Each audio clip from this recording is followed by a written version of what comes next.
আসসালামু আলাইকুম ফ্রেন্ডস, সবাই কেমন আছো? আশা করি সবাই ভালো আছো। আলহামদুলিল্লাহ আমরাও ভালো আছি। এই যে দেখো আমার মেয়েকে রেডি সেটি করে সকাল সকাল স্কুল নিয়ে যাচ্ছি। স্কুল নিয়ে যাওয়ার পথে ওকে খিদা পেয়ে গেছে, তাই বলছে আমি বিস্কুট খাবো। বিস্কিট নিয়ে দিলাম। লেট হয়ে গেল, এদিকে প্রেয়ার শেষও হয়ে গেল। এবার ওকে বলছি যে চলো ক্লাসে চলো, তো ক্লাসে যাবে না, সবার চেয়ে লাস্টে যাবে ও।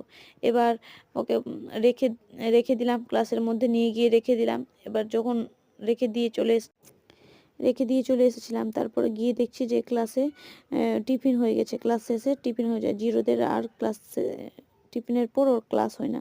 তাই ভাবলাম যে বাড়ি নিয়ে চলে যাব। এবার দেখছি যে ফুলগুলো খুব সুন্দর সুন্দর স্কুলের মধ্যে ফুটেছে, তাই ভাবলাম ওর একটু ছবি তুলি, দুই একটা ছবি তুলে খুব সুন্দর সুন্দর ছবি তুলছিলাম। ভালো লাগছিল, ওকেও ভালো লাগছিল, আমাকেও ভালো লাগছিল।